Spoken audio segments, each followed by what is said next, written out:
شروع اللہ کا نام لے کر جو بڑا مہربان نہایت رحم والا ہے۔ الف لام میم۔ اہل روم مغلوب ہو گئے نزدیک کے ملک میں، اور وہ مغلوب ہونے کے بعد عنقریب غالب آ جائیں گے چند ہی سال میں۔ پہلے بھی اور بعد میں بھی اللہ ہی کا حکم ہے، اور اس روز مومن خوش ہو جائیں گے، یعنی اللہ کی مدد سے وہ جسے چاہتا ہے مدد دیتا ہے، اور وہی تو غالب ہے، بڑا مہربان ہے۔ یہ اللہ کا وعدہ ہے۔ اللہ اپنے وعدے کے خلاف نہیں کرتا، لیکن اکثر لوگ نہیں جانتے۔ یہ لوگ دنیا کی ظاہری زندگی کو جانتے ہیں اور آخرت کی طرف سے غافل ہیں۔ کیا انہوں نے اپنے دل میں غور نہیں کیا کہ اللہ نے آسمانوں اور زمین کو اور جو کچھ ان دونوں کے درمیان ہے ان کو حکمت سے اور ایک وقت مقرر تک کے لیے پیدا کیا ہے؟ اور بہت سے لوگ اپنے پروردگار سے ملنے کے منکر ہیں۔ کیا ان لوگوں نے ملک میں سیر نہیں کی؟ سیر کرتے تو دیکھ لیتے کہ جو لوگ ان سے پہلے تھے ان کا انجام کیسا ہوا۔ وہ ان سے زور و قوت میں کہیں زیادہ تھے، اور انہوں نے زمین کو جوتا اور اس کو اس سے زیادہ آباد کیا تھا جو انہوں نے آباد کیا، اور ان کے پاس ان کے پیغمبر نشانیاں لے کر آتے رہے۔ تو اللہ ایسا نہ تھا کہ ان پر ظلم کرتا، بلکہ وہی اپنے آپ پر ظلم کرتے تھے۔ پھر جن لوگوں نے برائی کی ان کا انجام بھی برا ہوا، اس لیے کہ وہ اللہ کی آیتوں کو جھٹلاتے اور ان کی ہنسی اڑاتے رہے تھے۔ اللہ ہی خلقت کو پہلی بار پیدا کرتا ہے، پھر وہی اس کو دوبارہ پیدا کرے گا، پھر تم اسی کی طرف لوٹ کر جاؤ گے۔ اور جس دن قیامت برپا ہوگی، گناہگار نا امید ہو جائیں گے، اور ان کے بنائے ہوئے شریکوں میں سے کوئی ان کا سفارشی نہ ہوگا، اور وہ اپنے شریکوں سے منکر ہو جائیں گے۔ اور جس دن قیامت برپا ہوگی، اس روز وہ الگ الگ فرقے ہو جائیں گے۔ تو جو لوگ ایمان لائے اور عمل نیک کرتے رہے وہ بہشت کے باغ میں خوشحال ہوں گے، اور جنہوں نے کفر کیا اور ہماری آیتوں اور آخرت کی پیشی کو جھٹلایا وہ عذاب میں گرفتار کر کے لائے جائیں گے۔ تو جس وقت شام ہو اور جس وقت صبح ہو اللہ کی تسبیح کرو، یعنی نماز پڑھو، اور آسمانوں اور زمین میں اسی کی تعریف ہے۔ اور تیسرے پہر بھی اور جب دوپہر ہو اس وقت بھی نماز پڑھا کرو۔ وہی زندہ کو مردے سے نکالتا ہے اور وہی مردے کو زندہ سے نکالتا ہے، اور وہی زمین کو اس کے مرنے کے بعد زندہ کرتا ہے، اور اسی طرح تم دوبارہ زمین میں سے نکالے جاؤ گے۔ اور اسی کی نشانیوں میں سے ہے کہ اس نے تمہیں مٹی سے پیدا کیا، پھر اب تم انسان ہو کر جا بجا پھیل رہے ہو۔ اور اسی کی نشانیوں میں سے ہے کہ اس نے تمہارے لیے تمہاری ہی جنس کی عورتیں پیدا کی تاکہ ان کی طرف مائل ہو کر آرام حاصل کرو، اور تم میں محبت اور مہربانی پیدا کر دی۔ جو لوگ غور کرتے ہیں ان کے لیے ان باتوں میں بہت سی نشانیاں ہیں۔ اور اسی کی نشانیوں میں سے ہے آسمانوں اور زمین کا پیدا کرنا، اور تمہاری زبانوں اور رنگوں کا جدا جدا ہونا۔ اہل دانش کے لیے ان باتوں میں بہت سی نشانیاں ہیں۔ اور اسی کی نشانیوں میں سے ہے تمہارا رات اور دن میں سونا اور اس کے فضل کا تلاش کرنا۔ جو لوگ سنتے ہیں ان کے لیے ان باتوں میں بہت سی نشانیاں ہیں۔ اور اسی کی نشانیوں میں سے ہے کہ وہ تم کو خوف اور امید دلانے کے لیے بجلی دکھاتا ہے، اور آسمان سے بارش برساتا ہے، پھر زمین کو اس کے مر جانے کے بعد زندہ و شاداب کر دیتا ہے۔ عقل والوں کے لیے ان باتوں میں بہت سی نشانیاں ہیں۔ اور اسی کی نشانیوں میں سے ہے کہ آسمان اور زمین اس کے حکم سے قائم ہے۔ پھر جب وہ تم کو زمین میں سے نکلنے کے لیے آواز دے گا تو تم جھٹ نکل پڑو گے۔ اور آسمانوں اور زمین میں جتنے فرشتے اور انسان وغیرہ ہیں اسی کے مملوک ہیں، اور تمام اس کے فرمانبردار ہیں۔ اور وہی تو ہے جو خلقت کو پہلی دفعہ پیدا کرتا ہے، پھر اسے دوبارہ پیدا کرے گا، اور یہ اس کو بہت آسان ہے۔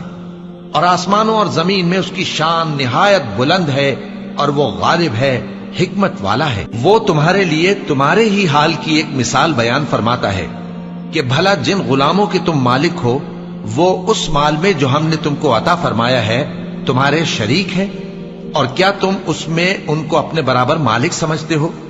اور کیا تم ان سے اس طرح ڈرتے ہو جس طرح اپنوں سے ڈرتے ہو؟ اس طرح ہم عقل والوں کے لیے اپنی آیتیں کھول کھول کر بیان کرتے ہیں، مگر جو ظالم ہیں وہ بے سمجھے اپنی خواہشوں کے پیچھے چلتے ہیں۔ تو جس کو اللہ گمراہ رہنے دے اسے کون ہدایت دے سکتا ہے؟ اور ان کا کوئی مددگار نہیں۔ سو تم ایک طرف کے ہو کر دین الہی پر سیدھا رخ کیے چلتے رہو، اور اللہ کی فطرت کو جس پر اس نے لوگوں کو پیدا کیا ہے اختیار کیے رہو۔ اللہ کی بنائی ہوئی فطرت میں تغیر و تبدل نہیں ہو سکتا۔ یہی سیدھا دین ہے، لیکن اکثر لوگ نہیں جانتے۔ مومنو، اسی اللہ کی طرف رجوع کیے رہو اور اس سے ڈرتے رہو، اور نماز قائم کرتے رہو، اور مشرکوں میں نہ ہونا، اور نہ ان لوگوں میں ہونا جنہوں نے اپنے دین کو ٹکڑے ٹکڑے کر دیا اور خود بھی فرقے فرقے ہو گئے۔ ہر فرقہ اسی میں مگن ہے جو اس کے پاس ہے، اور جب لوگوں کو تکلیف پہنچتی ہے تو اپنے پروردگار کو پکارتے ہیں، اسی کی طرف رجوع کرتے ہوئے۔ پھر جب وہ ان کو اپنی رحمت کا مزہ چکھاتا ہے تو ایک فریق ان میں سے اپنے پروردگار کے ساتھ شرک کرنے لگتا ہے، تاکہ جو ہم نے ان کو بخشا ہے اس کی ناشکری کرے۔ سو خیر، فائدے اٹھا لو، ان قریب تم کو اس کا انجام معلوم ہو جائے گا۔ کیا ہم نے ان پر کوئی ایسی دلیل نازل کی ہے کہ پھر وہ ان کو اللہ کے ساتھ شرک کرنا بتاتی ہے؟ اور جب ہم لوگوں کو اپنی رحمت کا مزہ چکھاتے ہیں تو وہ اس سے خوش ہو جاتی ہیں، اور اگر ان کے اعمال کے سبب جو ان کے ہاتھوں نے آگے بھیجے ہیں انہیں کوئی تکلیف پہنچے تو نا امید ہو کر رہ جاتے ہیں۔ کیا انہوں نے نہیں دیکھا کہ اللہ ہی جس کے لیے چاہتا ہے رزق فراخ کرتا ہے اور جس کے لیے چاہتا ہے تنگ کرتا ہے؟ بے شک اس میں ایمان لانے والوں کے لیے نشانیاں ہیں۔ تو اہل قرابت اور محتاجوں اور مسافروں کو ان کا حق دیتے رہو۔ جو لوگ اللہ کی رضا کے طالب ہیں یہ ان کے حق میں بہتر ہے، اور یہی لوگ کامیابی حاصل کرنے والے ہیں۔ اور جو سود تم دیتے ہو کہ وہ لوگوں کے مال میں بڑھے تو اللہ کے نزدیک تو وہ بڑھتا بھی نہیں، اور جو تم زکوٰۃ دیتے ہو اللہ کی رضامندی طلب کرتے ہوئے تو وہ موجب برکت ہے، اور ایسے ہی لوگ اپنے مال کو کئی گنا کرنے والے ہیں۔ اللہ ہی تو ہے جس نے تم کو پیدا کیا، پھر اس نے تم کو رزق دیا، پھر وہ تمہیں موت دے گا، پھر زندہ کرے گا۔ بھلا تمہارے بنائے ہوئے شریکوں میں بھی کوئی ایسا ہے جو ان کاموں میں سے کچھ کر سکے؟ وہ پاک ہے اور اس کی شان ان کے شریکوں سے بلند ہے۔ خشکی اور تری میں لوگوں کے اعمال کے سبب فساد پھیل گیا ہے، تاکہ اللہ ان کو ان کے بعض اعمال کا مزہ چکھائے۔ عجب نہیں کہ وہ باز آ جائیں۔ کہہ دو کہ ملک میں چلو پھرو اور دیکھو کہ جو لوگ تم سے پہلے تھے ان کا کیسا انجام ہوا ہے۔ ان میں زیادہ تر مشرک ہی تھے، تو اس روز سے پہلے جو اللہ کی طرف سے آ کر رہے گا اور رک نہیں سکے گا، سیدھے دین کے رستے پر سیدھا رخ کیے چلتے رہو، کہ اس روز سب لوگ منتشر ہو جائیں گے۔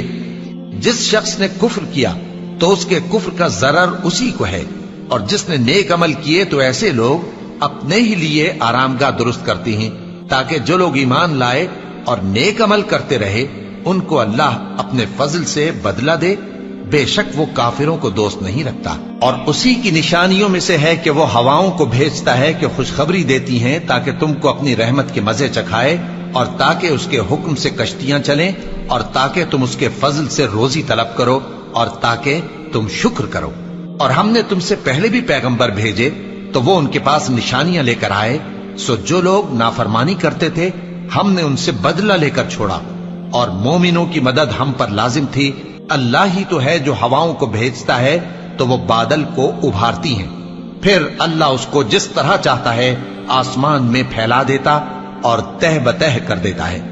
پھر تم دیکھتے ہو کہ اس کے بیچ میں سے بارش کی بوندیں نکلنے لگتی ہیں، پھر جب وہ اپنے بندوں میں سے جن پر چاہتا ہے اسے برسا دیتا ہے تو اسی وقت وہ خوش ہو جاتی ہیں، جبکہ وہ اس کے برسنے سے پہلے یقیناً نا امید ہو رہے تھے۔ تو اے دیکھنے والے، اللہ کی رحمت کی نشانیوں کی طرف دیکھ کہ وہ کس طرح زمین کو اس کے مرنے کے بعد زندہ کرتا ہے۔ بے شک وہ مردوں کو زندہ کرنے والا ہے، اور وہ ہر چیز پر قادر ہے۔ اور اگر ہم ایسی ہوا بھیجیں کہ وہ اس کے سبب کھیتی کو دیکھیں کہ زرد ہو گئی ہے تو اس کے بعد وہ ناشکری کرنے لگ جائیں، تو تم مردوں کو بات نہیں سنا سکتے، اور نہ بہروں کو جب وہ پیٹ پھیر کر لوٹ جائیں آواز سنا سکتے ہو، اور نہ اندھوں کو ان کی گمراہی سے نکال کر راہ راست پر لا سکتے ہو۔ تم تو انہی لوگوں کو سنا سکتے ہو جو ہماری آیتوں پر ایمان لاتے ہیں، سو وہی فرما بردار ہیں۔ اللہ ہی تو ہے جس نے تم کو ابتدا میں کمزور حالت میں پیدا کیا، پھر کمزوری کے بعد طاقت عنایت کی، پھر طاقت کے بعد کمزوری اور بڑھاپا دیا۔ وہ جو چاہتا ہے پیدا کرتا ہے، اور وہ صاحب علم ہے، صاحب قدرت ہے۔ اور جس روز قیامت برپا ہوگی گناہگار قسمیں اٹھائیں گے کہ وہ دنیا میں ایک گھڑی سے زیادہ نہیں رہے تھے، اسی طرح وہ اوندھائے جاتے تھے۔ اور جن لوگوں کو علم اور ایمان دیا گیا تھا وہ کہیں گے کہ اللہ کی کتاب کے مطابق تم قیامت تک رہے ہو، اور یہ قیامت ہی کا دن ہے، لیکن تم کو اس کا یقین ہی نہ تھا۔ تو اس روز ظالم لوگوں کو ان کا عذر کچھ فائدہ نہ دے گا اور نہ ان سے توبہ قبول کی جائے گی۔ اور ہم نے لوگوں کے سمجھانے کے لیے اس قرآن میں ہر طرح کی مثال بیان کر دی ہے، اور اگر تم ان کے سامنے کوئی نشانی پیش کرو تو یہ کافر کہہ دیں گے کہ تم تو جھوٹے ہو۔ اسی طرح اللہ ان لوگوں کے دلوں پر جو سمجھ نہیں رکھتے مہر لگا دیتا ہے۔ پس تم جمے رہو، بے شک اللہ کا وعدہ سچا ہے، اور دیکھو جو لوگ یقین نہیں رکھتے وہ تمہیں اکھاڑ نہ دیں۔